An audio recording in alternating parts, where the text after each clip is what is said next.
सरकार तयार झालं की मी आमरण उपोषणाची तारीख जाहीर करणार, मनोज जरांगे पाटील। अंतरवली सराटीमध्ये यंदा घराघरातील मराठे सामूहिकरित्या आमरण उपोषणाला बसणार आहेत। राज्यभरातले मराठी आता गावागावात नाही तर एकाच ठिकाणी आमरण उपोषणाला बसणार। त्यांचं सरकार तयार झालं की मी आमरण उपोषणाची तारीख जाहीर करणार आणि हे उपोषण मुंबईत सुद्धा होऊ शकतं। कोणीही मुख्यमंत्री म्हणून आलं तरी मराठ्यांपेक्षा मोठं या राज्यात कोणी नाहीये। आम्ही सज्ज आहोत। महाराष्ट्रातील आरक्षणात 100% गेल्याशिवाय मी हटत नाही आणि आरक्षण तर हे ओबीसी मधूनच घेणार आणि हे आमचं फायनल आहे। नूतन आमदारांना मराठा आरक्षणाचा प्रश्न मांडावा लागला नाही तर यांना मराठे रस्त्यावर फिरू देणार नाहीत। ज्या गोष्टी केल्या नाहीत त्याबद्दल छाती बडवण्याची मला सवय नाहीये। मी आणि माझा समाज मैदानातच नाहीये। यावेळी दोरी मराठ्यांच्या हातात होती।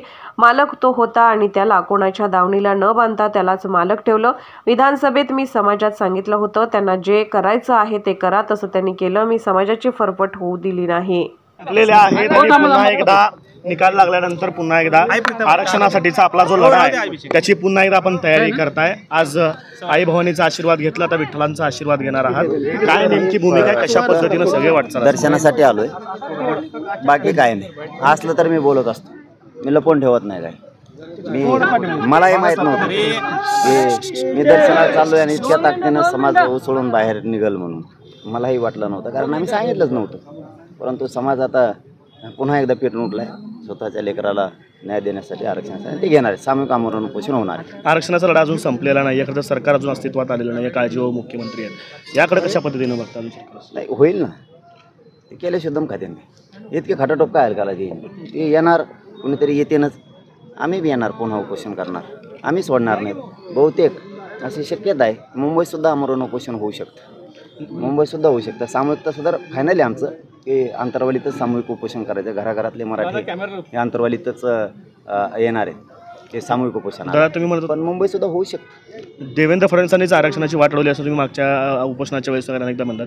तेच मुख्यमंत्री होण्याची शक्यता पुन्हा एकदा बदलत आहे। ते जर मुख्यमंत्री झाले तर पुन्हा आरक्षणाची वाटचाल कशा पद्धतीने असणार आहे? सगळे कोणी आलं तरी मराठ्यांपेक्षा मोठं कोणी नाही या राज्यात। कोणी पण येऊ दे, आम्ही सज्ज आहेत ना। कोणी पण येऊ दे, आरक्षण घेणार ओबीसीतूनच। पुऱ्या महाराष्ट्रातल्या मराठा आरक्षणात 100% गेल्याशिवाय मी हटत नाही, म्हणून तर सामूहिक आमरण उपोषण अंतरवालीला लावलं आहे आम्ही। ते फायनल आहे आमचं। पण मराठ्यांचा बी लय आग्रह आहे।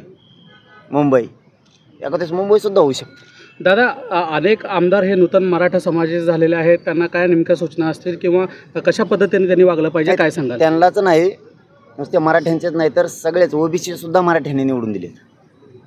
त्यांना सगळ्यांनाच मराठा आरक्षणाचा विषय मांडावा लागणार नसता, रस्त्यावर मराठी फिरून देणार नाहीत। कारण तुमचे लेकर आता मोठे झाले, तुम्ही आमदार झालात, मंत्री झालात, आमच्या लेकराचं काय किंवा प्रश्न घराघरातला मराठा आता विचारणार आणि आम्ही सामूहिक उपोषण करायला सज्ज झालो। दादा, खरं तर जसं की आपण म्हणालो की जर का आम्ही उभा केले असते तर सोपडा साफ झाला असता, मात्र तुम्ही उभा न करता सुद्धा अनेक ठिकाणी सोपडा साफ झाल्याचं चित्र पाहायला मिळालं। विशेषतः सोलापूर जिल्ह्यामध्ये बार्शी, माढा आणि करमाळा या ठिकाणी मोठा फटका एकंदरीत बसलेला पाहायला मिळाला। काय नक्की चित्र असू शकतं आता? नाही, ज्या गोष्टी केल्या नाहीत त्याला छाती बडायची सवय मला नाही। मी आणि माझा समाज मैदानातच नाही, त्यामुळं दोरी पूर्ण मराठ्यांच्या हातात होती। मालक तो होता, त्यालाच ठेवलं। कोणाच्या दावणीला मी मराठा समाजाला बांधलं नाही, कारण त्या समाजाला मी मायबाप हे शब्द वापरतो। मग मी जर खास त्यांचा मुलगा आहे तर मी अशी फरफट त्यांची करू शकत नव्हतो, त्यांना संकटात सोडू शकत नव्हतो की त्यांना सांगितलं तुम्हाला जे करायचं ते करा, त्यांनी केलं।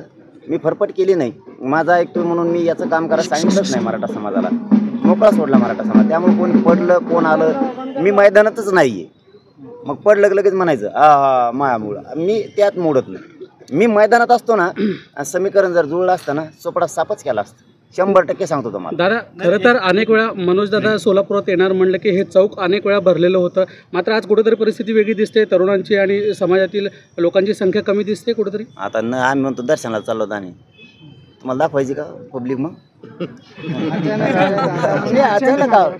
हे बघा, हे काहीच नियोजित नाही आहे। पंढरपूरला दर्शन आणि आई तुळजाभवानीचे दर्शन दोनच गोष्टी आहेत। मी कधी नाही खोटं बोलतो, पत्रकारात नाही बोलत बा, आपलं सत्य मी नाही बोलत कधी, कारण आमच्यासाठी पत्रकार बांधवांनी एवढा जीव तोडलेला आहे या गोरगरिबाचा प्रश्न मार्गी लावा म्हणून। आणि मी ते तोंड चटक्या नाही आहे, तोंडापुरतं आलं की गोड बोलायचं। खरोखरच मराठ्याची इतकी ताकद यांनी पण लावली होती, त्याच्यामुळे मी यांना खोटं बोलत नाही। निवेदन करायचं, मी सांगितलं मी फक्त दर्शनाला जाणार एवढंच सांगितलं होतं।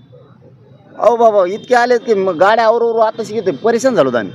6-7 किलोमीटरवरती गाड्या होत्या, इतके लोक आले. इथं नुसता ट्रेलर बी नाही हो, आणखी लय मजा येणार. पुढं नुसतं आरक्षण देऊ नका म्हणा, कचका टाकायचं तुम्हाला. जे उपोषण आपण आता सामूहिक पद्धतीचं घेणार असं म्हटलं, नक्की काय रूपरेषा असणार आहे? कारण यापूर्वी आपण स्वतः आमरण उपोषण केलं, आता सामूहिक उपोषणाची रूपरेषा काय ठरली? आमरण. पण घराघरातले मराठी आता अंतरवली एका जागेवर बसणार, गावागावात नाही बसणार कुणी. राज्यभरातले मराठी एका जागेवर येणार. मग ते 10 असले तरी बसणार, 1000 असले तरी बसणार, 1,00,000 मराठी बसले तरी बसणार. आमरण उपोषण 100% अंतरवालीत होणार आणि ते ताकदीनं होणार आहे. पण तारीख सरकार झाल्याशिवाय नाही. मग पुढं ढकली देईन पाहिले सर. ते लय चाबरे ते लगेच पुढं ढकली देईन. ते सरकारने बनायचं लवकर. ते म्हणते याला मरू दे आधी उपोषण, मग सरकार बनू. तो राष्ट्रपती राजवटलो लय चाबरे येते. मग त्यांचं सरकार झालं की मी तारीख डिक्लेअर केलीत. पण बहुतेक मुंबई सुद्धा होऊ शकतं. आमरण उपोषण. धन्यवाद.